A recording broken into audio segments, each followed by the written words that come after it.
this morning, a man accused of murdering his father and grandfather is heading to court today.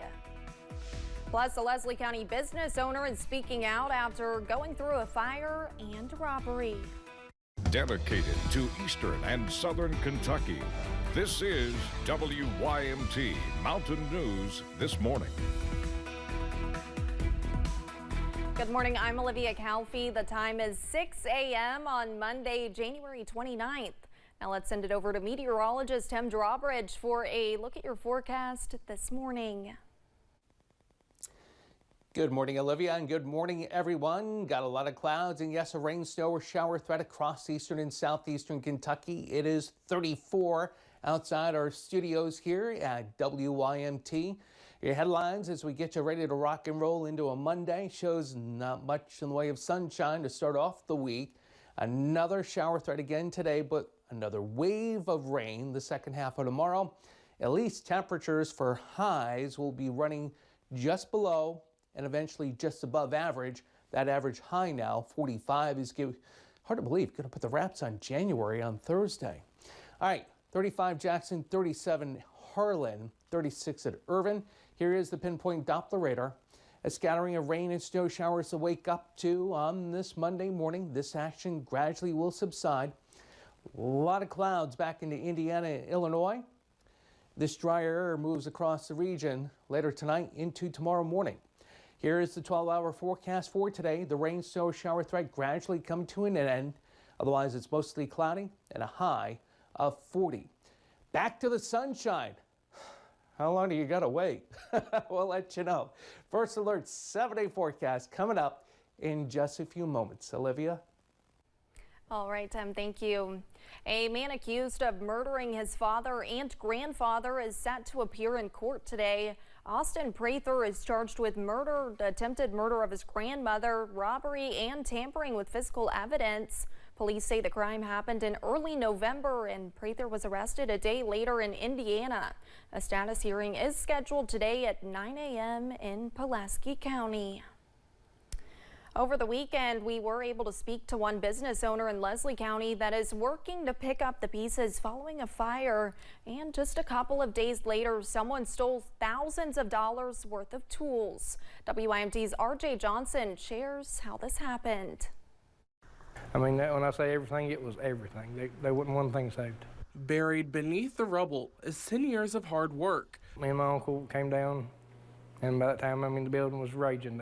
We couldn't save anything. We lost everything we owned in it. 10 years worth of tools, almost $400,000 worth of tools and equipment, and our biggest wrecker was in there. We lost everything. After a fire burned down Double H Auto and Towing in Leslie County, owner Jesse Campbell says they were able to move into a garage on their property. He says several people donated tools for them to use, and they even bought some of their own. And just a couple of days later, they were robbed. This hurt worse than the fire, getting robbed.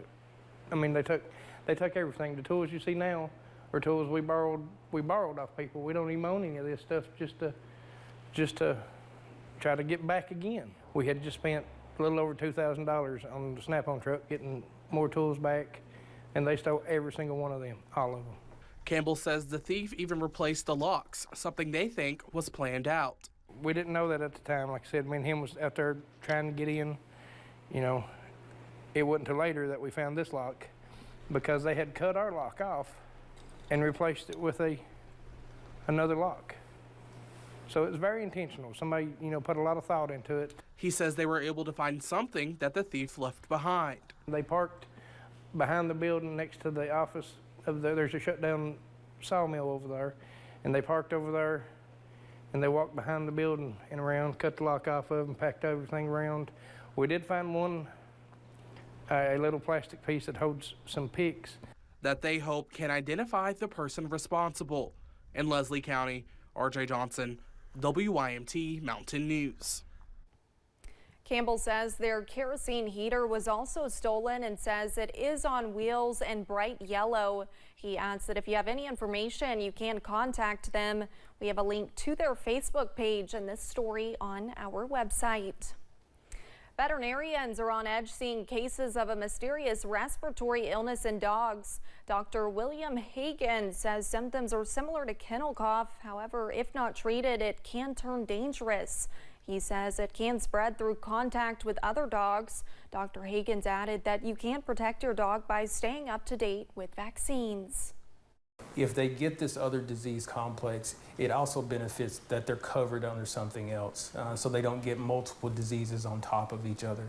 So make sure that your pet is current on vaccinations, your paravalent influenza, your kennel cough, even now your flu vaccines, anything to help to cover anything that might arise with your particular pet.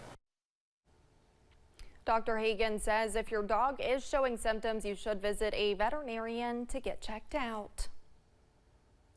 We'll take a look at a fast-spreading COVID-19 variant that is sweeping across the country. JN1 is now most widely spread iteration of the virus. Samantha Valentino sat down with a Lexington physician to learn what you need to know about the newly dominant COVID variant.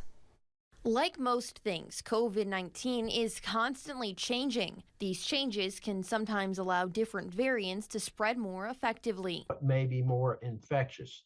Because it changes a little bit, your body may not recognize it. That's what the CDC says is happening with JN1. They've been tracking the COVID-19 variant since September. In October, it made up less than 0.1% of all COVID cases. Now, that number has shot up to about 86%. Right now, JN1 is the predominant variant. It may be a little bit more transmissible, which means people can catch it a little easier, but it doesn't appear to cause more severe disease. The CDC says there's no evidence that JN1 poses an increased risk to public health relative to other variants. However, its rapid spread means there will likely be an increase in COVID cases. The vaccine works for this variant. It looks like it's going to work, so get vaccinated. If you've been around somebody, get tested if you need. If you have symptoms, get tested. Data from the CDC shows just 11% of the U.S. population received the latest COVID vaccine. The vaccine rate is way lower than we need it to be. So the more people we get vaccinated, the less we are to spread that virus, the less we are to have new mutations, and therefore possibly worse disease in the future. In Lexington, Samantha Valentino, WKYT. According to the CDC, COVID hospitalizations among all age groups increased by 51% over the past 4 weeks. Free COVID tests are still available through the mail. You can find a link to order them in this story on our website. As many folks in Perry County are still without water, one nonprofit is still doing its part to eliminate some of the burden. Roscoe's Daughter will be set up in Leatherwood at the Cornetsville Fire Department today starting at noon. They will be providing hot meals while the county provides water. With more rain making its way into our region, highway transportation leaders are reminding people to be careful when driving on wet roads. If you drive too quickly through standing or ponding water, you could hydroplane and crash. Officials with Kentucky Highway Department say to play it safe and drive slow when it's raining, no matter what type of road you're traveling on. Several Kentucky Democrats have filed a House bill that would repeal the state's anti-trans law. Last year, lawmakers passed Senate Bill 150. It bans gender-affirming health care for kids in the Bluegrass state. It also bans schools from discussing sexual orientation or gender identity, bans kids from using the bathrooms of the gender they identify with, and allows teachers to use pronouns other than the ones a student prefers. Supporters of Senate Bill 150 say it's all about protecting kids, but Democrats say it does the opposite for trans kids. House Bill 376 would repeal SB 150.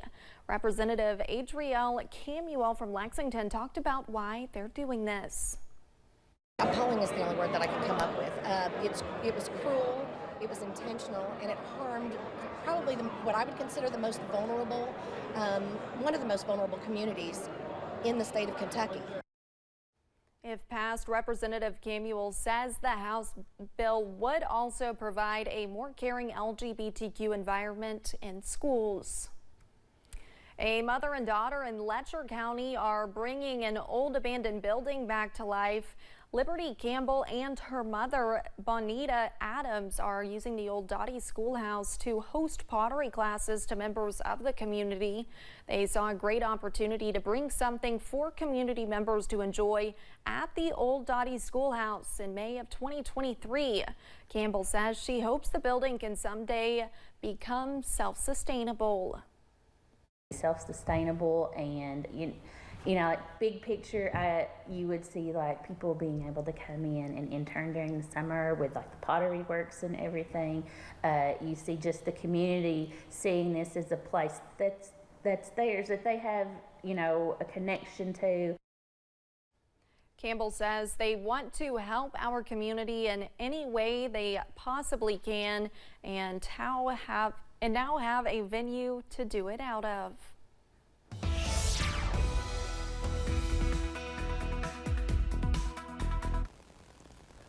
And a good Monday morning to you. Temperatures are in the 30s across eastern and southern Kentucky. Last check-in hazard sitting at 34. The rain and snow shower threat continues across the region as we check out the pinpoint Doppler radar.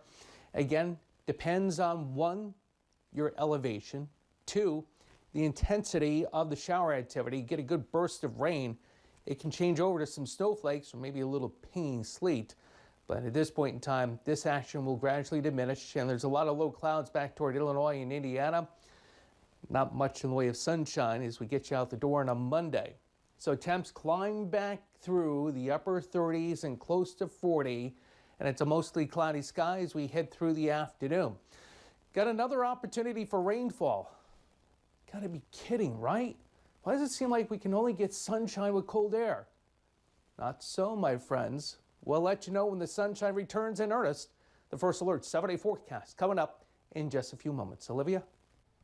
Thank you, Tim, and thanks for joining us on Mountain News this morning. More news is on the way. When we return, lawmakers are on the verge of a major deal on border security after weeks of negotiation.